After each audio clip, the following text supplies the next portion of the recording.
Hello everybody and welcome back to my channel. My name is Jake and today I want to be talking to you about debt. How you get into debt, how you get out of debt, and ways you can make debt work for you. Now, in this video, I'm going to be talking about things that I've personally gone through, how I've dug myself holes and got myself out of holes. With that being said, guys, if you find any of this information helpful, I'd love it if you smash the like button, subscribe if you are not. I appreciate all the support I've been getting. It's pretty nuts. It's very motivating to me, and I just want to say I appreciate you guys. All right, with that being said, I just want to talk about things that have personally affected me with debt and the way I've resolved it, and things that I've done to ease my debt burden, ease the emotional connections I have with debt, and help progress my situation forward, because I know that debt can be so crippling and it's affected me, it's affected a lot of my friends. So this is just something that I wanted to make. I love making videos about digging yourself out because it is literally one of the most powerful things that you can do as an individual to help your personal finances. So with that being said, we'll jump into this and I'll start going over some reasons why debt is bad for you.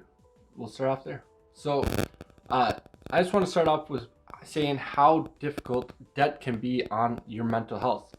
Debt is something that once you're in it, it's so hard to dig yourself out, and it can just take such a toll on your mentality and make yourself feel even worth less even. But of course you are not. You are worth a lot, and obviously you can get yourself out of these situations. You got yourself in them, you can get yourself out. It just is way harder to get out, and that is one of my main issues. It's so easy to get into debt, and some of these things can even be out of your control. So it's not always your fault, but for the things that are, you need to accept responsibility, you need to stay focused, and you need to drive these situations home so you can make this situation better. So one things that I want to mention that are out of your control are medical bills. So recently we just had our second child in January. So that was something that was kind of hard because insurance doesn't always cover, especially in the US, doesn't cover a lot of the stay of the medical bills. So we had to stay in the hospital for a couple days, more than we expected. So we kind of accumulated some medical bills, and a lot of it wasn't covered in insurance. So we had to cover a huge chunk of that ourselves. And that's just something that hospitals don't give you a lot of time to deal with that kind of situation. So we had to come up with a plan to help pay off these medical bills. And thankfully, for me personally, my company used HSA. So we were able to kind of work with the hospital to kind of work our way out of debt. But like I said, they're inpatient. And even then, one of our medical bills got sent to collections, and that kind of sucked. But I wanted to note here that medical bills are not necessarily going to show up on a credit report. And my mom is a nurse, and I actually didn't know this until I spoke with her. 90% of people out there have some sort of medical debt. So most people would not be able to get a loan for, say, a house with this kind of debt over their head. So a lot of times it doesn't even show up on your credit report. So just keep that in mind.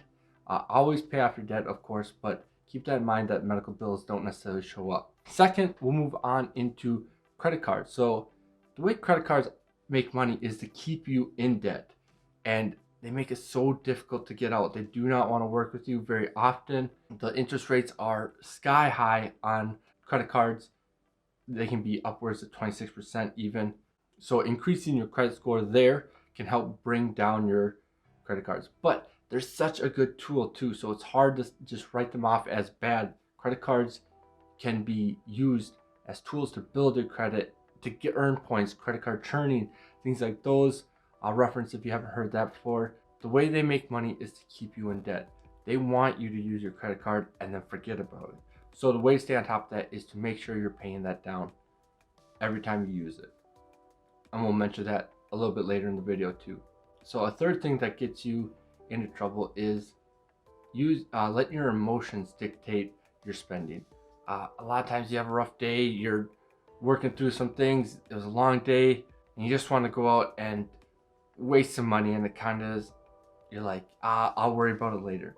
That is where you get in trouble. You need to recognize your emotional state when you're about to spend money, especially if it's a big purchase. So a rule of thumb that I've always heard is every time you are about to make a big purchase, especially, sleep on it. Take a day, take 2 days, and if you still want that thing that you're craving or wanting, then it probably is in your best decision to go and get it.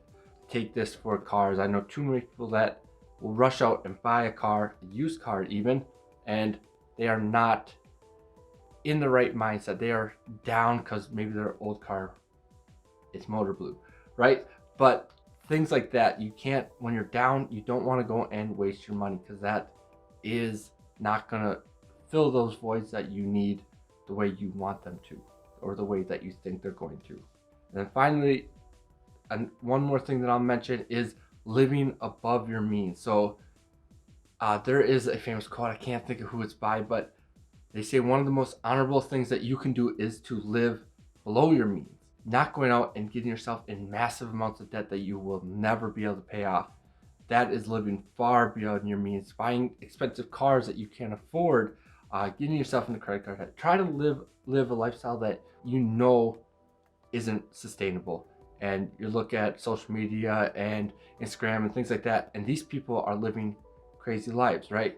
You gotta recognize a lot of that is fake. It's not real. Living below your means is honestly one of the best things that you can do. Get yourself a nest egg and make your debt work for you. This is what we'll get into next here, is good debt versus bad debt. So good debt versus bad debt, right?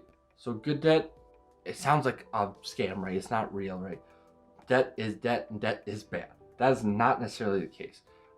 What I've always used is, if this debt is going to make you more money than it's costing you, that is good debt.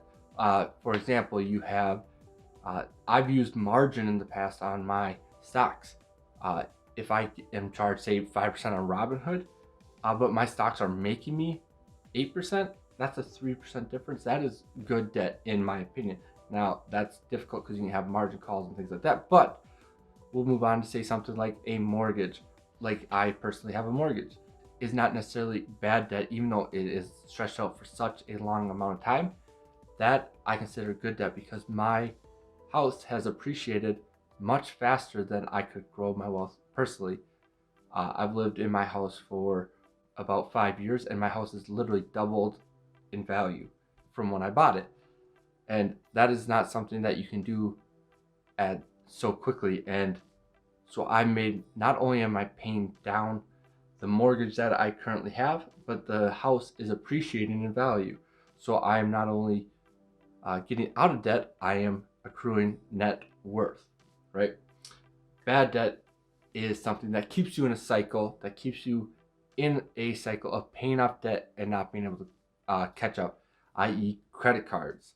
Again, credit cards are an awesome tool, but they don't make their money by you paying it off in full every single week. They make their money when you are stuck in that cycle, when you are paying the bare minimum, when you cannot afford to catch up and you need to continue to use their product to maintain your lifestyle. So it is good to know the difference between what is good and what is bad. If it is costing you more to use your debt than it is making you money, that is bad debt.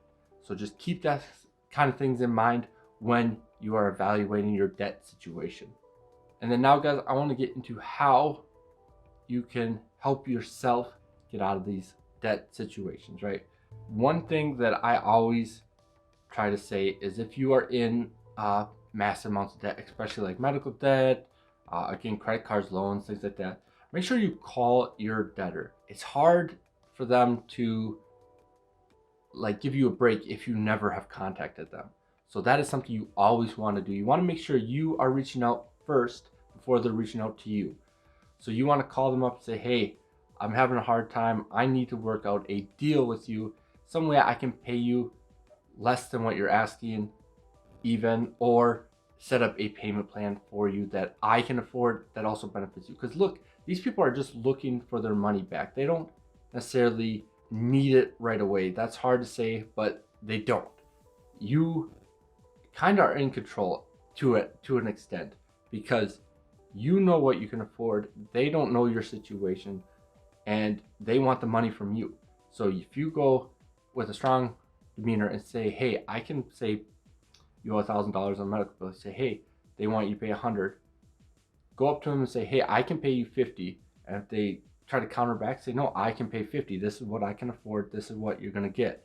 If they don't like that, tough beans, pay it. I guarantee that is not going to go to collections, because that is something I have personally done myself. I can pay this amount, no more, no less. And they will accept it. Or they will come up with another solution so you can try to negotiate a lower payment or a lower amount of debt, right? Another thing that I have done in the past, this is a while ago now, but is a debt consolidation loan. So if you are spreading your debt out too far for you to keep track of or manage even, or even pay, you can get loans that consolidate that into one payment. Now you gotta be careful with these. I've used personal loans. I've gotten lucky with my credit union and have been able to consolidate into one payment. I've also done things such as a 401k loan, which I do not recommend, but in worst case scenarios you can do.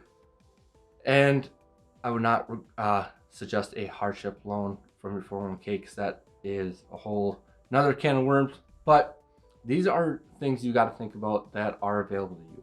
If you can control your spending and you want to buckle down, you can do these things to help you catch up and then pay it all off in one place versus going to 15 different places, right? And a lot of times you can get these loans for lesser interest rates than what each individual place is offering you. So you can average your interest rate down into one low interest rate or lower interest rate. Yeah, and then finally, use a method such as the snowball or the avalanche. This is huge. So starting from your either your smallest debt and paying that off, and then turning that money directly into your next bigger debt, or starting at the interest rate. So if you're worried about your credit card that has a 26% interest rate versus your car loan that has a 4% interest rate, you want to focus on the credit card harder, because that credit card is actually costing you more in the long run than your car will be over that 5-year period. Especially if you have one lower than 5%, that is easy. That's basically free money, right? But that credit card is going to cost you 26%, or $26 for every $100 that you have is going to cost you in interest. So that is something you want to focus on. And credit, like I said, credit cards are so difficult. So that is just what I personally do in my own life. Alright, so hopefully you got something out of this video, guys. I really do appreciate everybody who makes it this far. And what I wanted to mention is the reason I bring up debt is my friend TJ, who I've mentioned on this channel many times. He's the guy who makes the background music of my videos as well. He and I have kind of come together and we're like, hey, you have a good job now. We need to fix your financial situation. We need you to be more financially independent. And he agrees. And he's like, let's do this. Let's buckle down. Let's start fixing my financial situation, right? So not saying he's in a bad spot or a good spot, but he has situations where he could do better. And he has turned to me and we're like, hey, let's turn this into a series. We'll go over this maybe once a month, and we will in real time fix his financial situation, and you guys can see it. So you will see that practices that I literally just spoke about come into play, and we will help him get himself out of a situation that might not necessarily be a good one. And hopefully you guys get something out of it and he gets something out of it, and we're all better for the situation. So what we were talking about is maybe a once a month video that we put out going over his personal situation and how we can better him, and kind of fix his situation and get his life on a good path. Shout out to TJ for wanting to do something like this and hopefully create something that you guys get some value out of, and that he gets some value out of, and that I can help him. And I hope that in the long term, because we're going to go do this over the course of a year, hopefully check in once a month, like I said, hopefully create this little series that people can kind of take their own situation and turn this into something that they can view as helpful to them. But with that being said, guys, check the description down below if you want to get a free stock with Robinhood, $5 with Acorn, or if you're looking into Yada savings, that'll be down in the description, along with Track Your Dividends. That is a website that I use to track my dividends, obviously. And with that being said, guys, I hope you all are having a great day. Don't forget to subscribe, like this video, and peace.